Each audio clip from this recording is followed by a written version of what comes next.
एक बार फिर झारखंड में रिम्स 2 जहाँ पे बनना था उस जमीन को बचाने के लिए एक बार फिर आदिवासी समाज आंदोलन करने वाला है। आपने देखा था 24 अगस्त 2025 उस दिन किस तरीके से आदिवासी समुदाय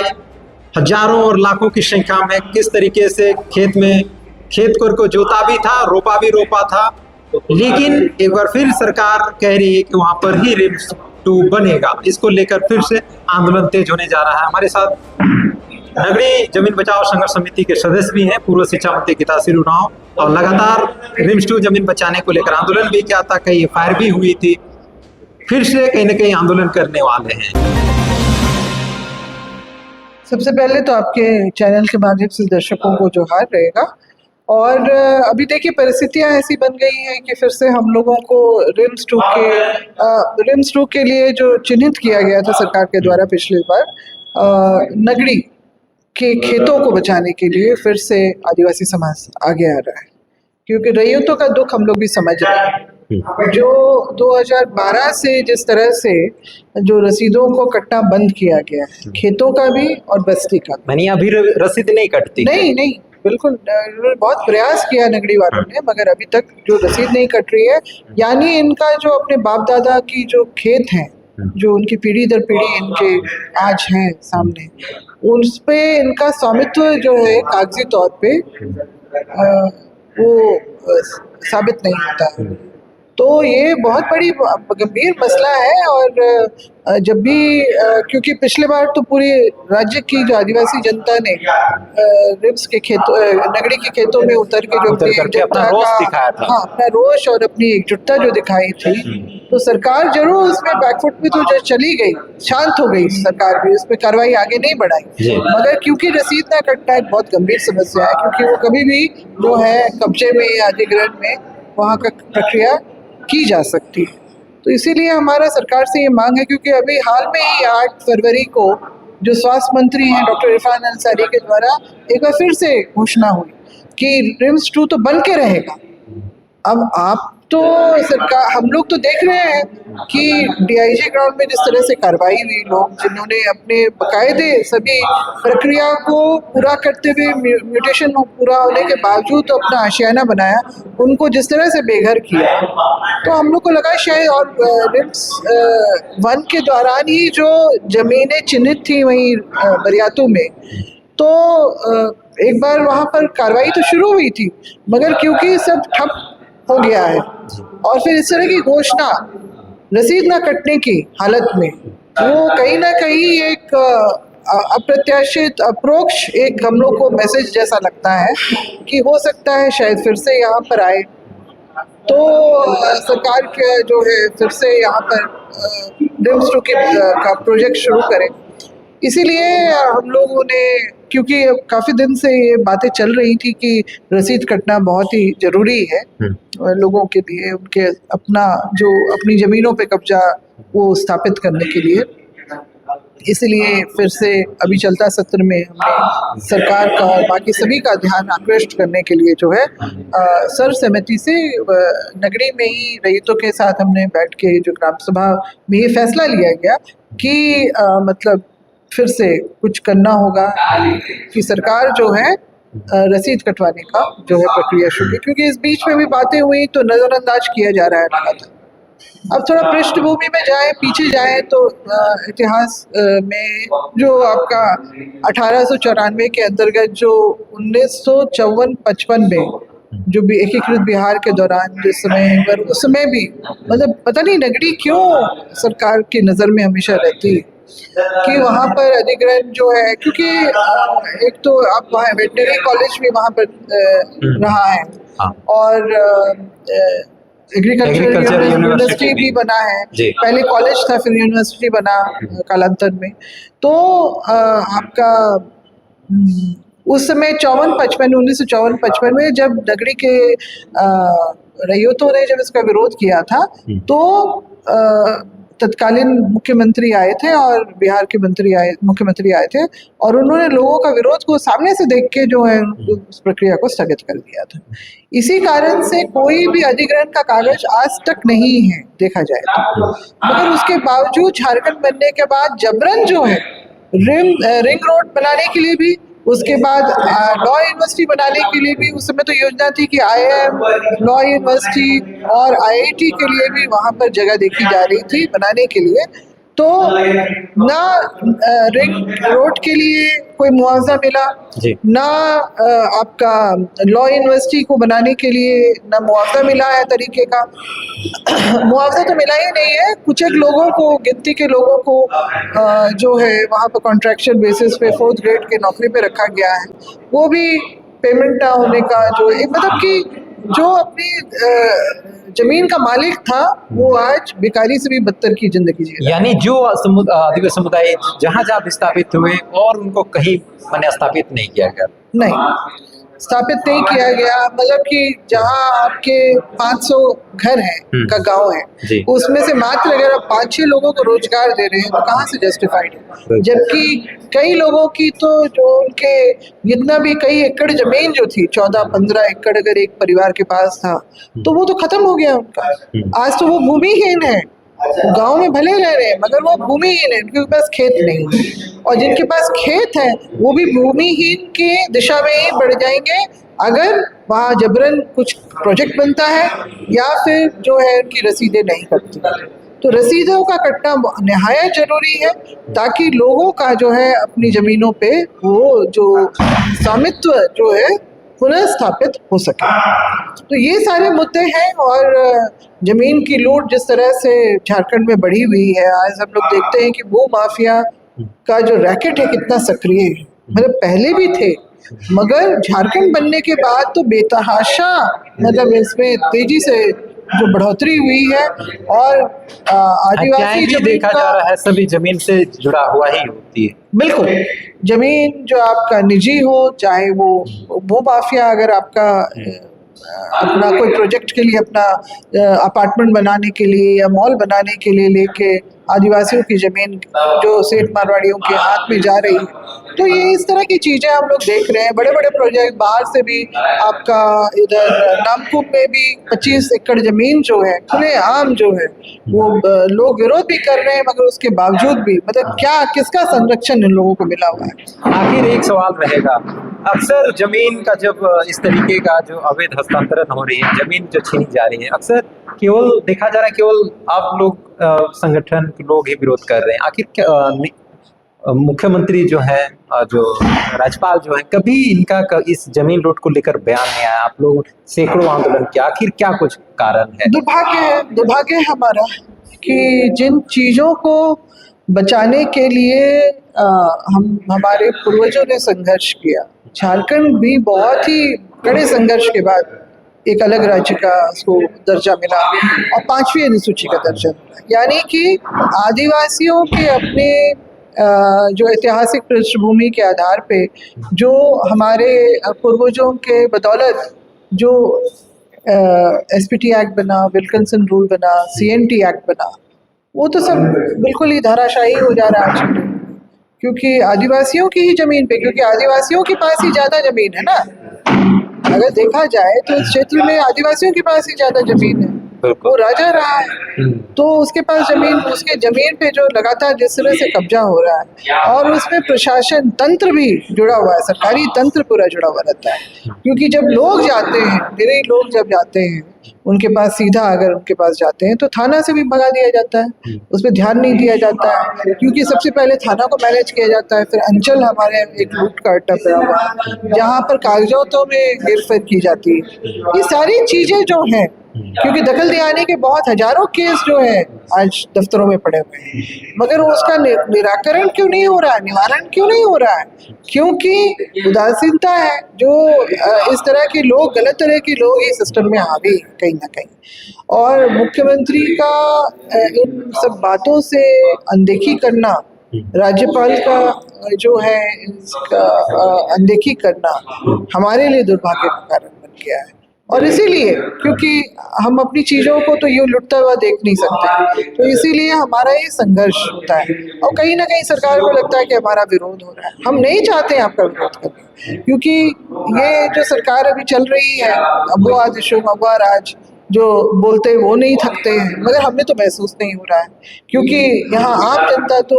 वंचित अपने आप को महसूस कर रही, प्रताड़ित महसूस कर रही है, चाहे वो उसकी निजी जमीन हो या सार्वजनिक जमीन हो, चाहे वो उसके खेत हो, खलिहान हो, सब पे जो हम लोग देख रहे हैं बाहरी लोग इतने, आज आप किसी भी दिशा में चले जाइए, आपको जो है नए नए बिल्डिंग जो है अपार्टमेंट्स या मॉल के बिल्डिंग्स आपको हर दिशा में दिखाई दे रहे हैं। मतलब यहाँ खेत खलिहान कम होते जा रहे हैं और बाहरी लोग जिनको हमारी खेतों से क्या, हमारी खेतों पे ही जो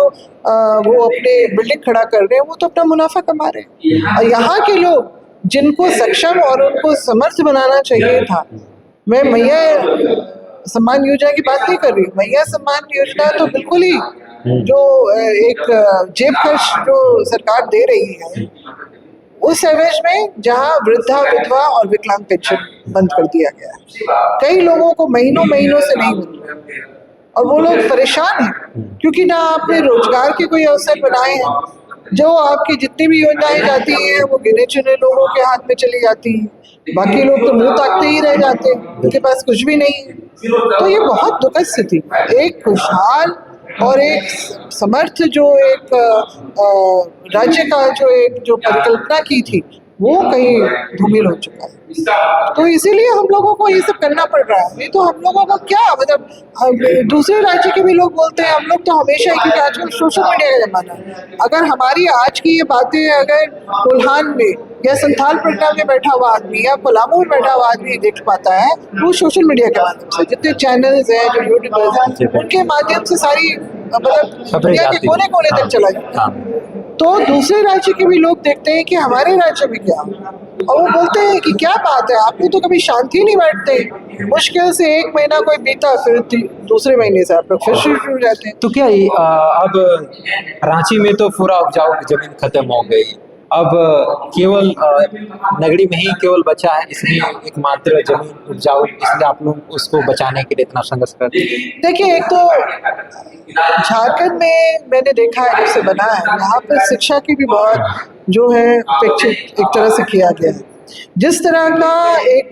जो स्तर बनना चाहिए था, क्योंकि मैं ग्रामीण क्षेत्रों में बहुत प्रतिभाशाली बच्चे हैं, मगर उनको सही तरीके की व्यवस्था नहीं मिल रही हो, सपोर्ट नहीं मिल रहा। हर परिवार के लिए, हर बच्चे के लिए संभव नहीं हो पाता है कि वो बेहतर स्कूल में जा सके। सरकारी स्कूल को ही मजबूत करना चाहिए कि वहाँ से बच्चे कम से कम सामान्य ज्ञान या फिर सामान्य शिक्षा भी जो उसका स्तर जो होना चाहिए वो हासिल कर सके। मगर आज हम जब जाके देखते हैं तो बच्चे जो है हिज्जा कर करके भी ना हिंदी पढ़ पाते हैं, अंग्रेजी की तो बात ही छोड़ दीजिए, गणित और दूसरे विषय तो बहुत दूर की बात है, दूर की कौड़ी है। ये बहुत दुखद बात है। और शिक्षा केवल श्रमिक ही तैयार हो रहे हैं, बिल्कुल केवल लेबर बिल्कुल बिल्कुल वही, वो क्या करेगा, और जो पढ़ेगा लिखेगा नहीं वो जागरूक नहीं हो पाएगा, उसको दीन दुनिया की खबर नहीं हो पाएगी। इसीलिए तो हमारे जो मोहल्ले टोले में जो है ऐसे हमारे ही अपने बच्चे जो हैं जमीन दलालों का साथ दे रहे हैं, चंद रुपयों के। हाँ, ज्ञान है, अगर उसके पास जो शिक्षित व्यक्ति रहेगा ना वो कभी भी इस तरह के मकड़ जाल में नहीं फंसेगा। वो समझेगा कि हमारा ये तो हम अपने घर को ही लूटने का ही वो कर रहे हैं, यानी अपनी जमीन पे दलाली नहीं कर सकते। नहीं नहीं नहीं, बिल्कुल नहीं, बिल्कुल नहीं। वो गांव की भी जमीन को बचाएगा। और इसीलिए जो पढ़ लिख रहा है तो वो ये सब चीज़ों से अलग रह रहा है, वो अपनी चीज़ों को समझ रहा है। तो हमारे अधिकारों का भी हनन हो रहा है। अधिकार है बेहतर शिक्षा प्राप्त करने का, बेहतर स्वास्थ्य का, तो रिम्स 2 बनाने से वो हासिल नहीं हो जाएगा। जो पहले से ही स्थापित जो हमारे पास व्यवस्था है उसी को आप सुधारिए ना, पूरे राज्य भर में सुधारिए। आज आप सदर देख लीजिए, आप मतलब मैं राज्य की बात नहीं कर रही हूँ, बात कर रही हूँ जो अगल बगल के भी सटा हुआ जो क्षेत्र, जो अन्य जिले जो है जो हम देख पा रहे हैं, वहाँ पर आपकी डॉक्टर्स की कमी, सदर में डॉक्टर्स की कमी है, रेफरल में डॉक्टर्स की कमी है, जो शैक्षणिक पोस्ट है उसमें आपके सीट्स कभी भी भरते नहीं है। तो आप डॉक्टर्स की बहाली कीजिए उनको, तभी ना आपका, क्योंकि लोड हम क्यों देखते हैं कि सब केसेस रेफर हो रहे हैं, क्योंकि वहाँ पर रेफरल में भी आपके सदर में भी वो व्यवस्था नहीं है कि डॉक्टर्स वो केसेस हैंडल कर सकें, तो इसलिए वो रिम्स कर देते हैं और रिम्स पे अलग लोड पड़ता है। डॉक्टर्स हमारे यहाँ के अच्छे हैं काफ़ी, रिम्स के, मगर आपका जो पेशेंट और डॉक्टर का रेशियो होना चाहिए या फिर नर्सिंग स्टाफ का रेशियो होना चाहिए, वो फुलफिल नहीं हो रहा है ना। तो इसीलिए अब मतलब सब तंग आ रहे हैं एक तरह से, तो उसको सुधारना चाहिए सबसे पहले। जो पहले से आपकी व्यवस्था जो है, ताकि वहाँ आपके सदर हॉस्पिटल जो जिला का है, जो रेफरल हॉस्पिटल में है, वही टैकल कर पाए। बहुत ही गंभीर नेचर के रहेंगे, सीरियस नेचर के रहेंगे, उसको रिम्स भेजे जाए। मगर थोड़ा सा ज़्यादा पेट में दर्द हुआ तो आप वहाँ ना करके उसको आप रिम्स सीधा भेज दे रहे हैं। तो व्यवस्था अपने इसको सुधारना होगा, तब रिम्स ट्यूब की तरफ जाए। ये सारा कुछ जो है बातें हम लोग जो सरकार तक पहुंचाना चाहते हैं, विभागीय मंत्री भी उसी तरफ ही ध्यान दें। रिम्स ट्यूब बने जरूर बने, मगर पहले जो है आपके हाथ में उसको आप सुधार लीजिए, उस व्यवस्था को बना लीजिए, उसके बाद में आप रिम्स ट्यूब में जाइएगा आगे। इस बार जो धरना है वो आप लोगों ने झारखंड विधानसभा नया भवन का ही चुना, आखिर क्या कुछ कारण है? क्या उस दिन जमीन लूट जैसे भी मुद्दे आप लोग प्रतीकात्मक बैनर तख्तियां दिखा करके विरोध प्रदर्शन भी करेंगे, क्या कुछ आंदोलन कर? नहीं, देखिए, ये हमारा तो एक तो शहीद मैदान जो है आपका धुरवा में ही, वहां से पैदल मार्च करके हमारा जो है आपका ये कुटे मैदान जो है विधानसभा, झारखंड विधानसभा के काफी लंबा 5 किलोमीटर का, नहीं मतलब विधानसभा से पहले ही है, वो आपको डाइवर्ट होना पड़ेगा वहां से। विधानसभा तो आप जा नहीं सकते हैं वहां पर प्रदर्शन करने के लिए या फिर घेराव करने के लिए। तो हमारा भी है कि हम शांतिपूर्वक, अभी हम उग्र नहीं होना चाहते हैं, हम शांतिपूर्वक तरीके से हम सरकार का ध्यान आकृष्ट करना चाहते हैं कि ये समस्या है, रसीद नहीं कटना और जो अधिग्रहण को भी और इन बातों को भी अभी खारिज नहीं किया गया है, उसको खारिज करेंगे तब ना लोग आश्वस्त होंगे कि हाँ, हमारी ये समस्या जो है सरकार द्वारा खत्म कर दी है, समाधान हो गया इसका। तो ये होता हुआ नजर नहीं आ रहा है, और स्वास्थ्य मंत्री भी रिम्स 2 के बनाने की घोषणा कर देते हैं उसमें। तो क्योंकि बाकी चीजों को खारिज नहीं किया गया, भले राज्य भर की जो आदिवासी जनता उतर आई थी नगड़ी के खेतों में, मगर फिर भी कहीं से भी उस बात को शांत नहीं किया गया है, इसलिए ये बातें बार बार हो रही हैं। और चलते सत्र में हम लोग इस बात को, क्योंकि मुख्यमंत्री भी रहेंगे, तो उनके लिए भी हम मेमोरेंडम हम लोग तैयार कर रहे हैं जी। तो इसमें पूरा नगरी जमीन बचाओ संघर्ष समिति के जितने सदस्य आप लोगों ने जो रिम्स 2 का वहाँ जो जमीन अधिग्रहण का विरोध आप लोगों ने करते हुए दिखे थे, वो सभी सदस्य इसमें फिर से शामिल होंगे इस आंदोलन में? हाँ, तकरीबन सभी है, मतलब हम लोग तो हैं ही आगे, हम लोग लगातार संपर्क में भी रहे हैं, और हमारा आह्वान है बाकी संगठनों से भी कि आप भी आगे आइए, समाज की बात है, और एकजुटता दिखाने से ही निश्चित रूप से सरकार भी इस बात पे जो है अपना गंभीरता पूर्वक विचार कर पाएगी। आप लोगों के ऊपर एफआईआर भी हुआ था, क्या कहेंगे? क्या मनोबल थोड़ा डाउन हुआ है या फिर क्या कहेंगे? नहीं, देखिए, हम लोगों को तो पता था कि अगर कुछ इस तरह का सरकार को अगर बातें अच्छी नहीं लगेंगी तो फिर वो अपना कार्रवाई करेगी ही करेगी, मगर मनोबल कहीं से भी नहीं हुआ। हाँ, थोड़ा बहुत उलझन पैदा हो जाती है जरूर, थोड़ा सा कोर्ट कचहरी का चक्कर हो जाता है, आप दूसरी चीज़ें नहीं कर पाते हैं, क्योंकि मैं भी एक सामाजिक संगठन की प्रमुख हूँ, तो हमारे बहुत सारे जो जनता इधर उधर से सब जगह से आती है आदिवासी समाज के, तो मनोबल तो कहीं से भी नहीं, वो हमारा नहीं है। संघर्ष करना है तो करना है, केस हो, जेल जाना हो, सबके लिए तैयार है, सबके के लिए तैयार है। फिलहाल पूर्व शिक्षा मंत्री की तस्वीर से हमारी वार्ता हो रही थी, उन्होंने कहा कि पहले जो विस्थापित हुए हैं, चाहे HEC हो या अन्य जगह हो, वहाँ पे रैयत वहाँ के आदिवासियों का तो सरकार सूद नहीं ले रही है, फिर से विस्थापित करने जा रही है, इसलिए वे लगातार विरोध कर रहे हैं। और जो खासतौर पे नगरी का जो जमीन है, वो उपजाऊ जमीन है, उसको लेकर भी उस जमीन को बचाने के लिए, क्योंकि आदिवासियों का अस्तित्व टिका हुआ है। फिलहाल हमने कई मुद्दों पर वार्ता किया, और फिर से एक बार नगरी जमीन को बचाने के लिए, नगरी की जमीन को बचाने के लिए वहाँ के रैयत भी तैयार होते हुए देख रहे हैं। और आज जितने भी आदिवासी हुआ है, प्रेस कॉन्फ्रेंस कर आह्वान कर दिया है कि वे 12 मार्च को झारखंड विधानसभा भवन के समक्ष ही धरना देने वाले हैं, शांतिपूर्ण धरना देंगे। और जो भी वर्तमान में रसीद जो नई काटी जा रही है नगरी में, और रसीद काटने को लेकर, और जो पुराना जो अधिग्रहण का जो सरकार कह रही है अधिग्रहण, उसको रद्द करने की मांग को लेकर किया जा रहा है। फिलहाल और भी विभिन्न मांगे हैं। फिलहाल के लिए आपको पूरा रिपोर्ट दिखाएंगे आप। जोहार।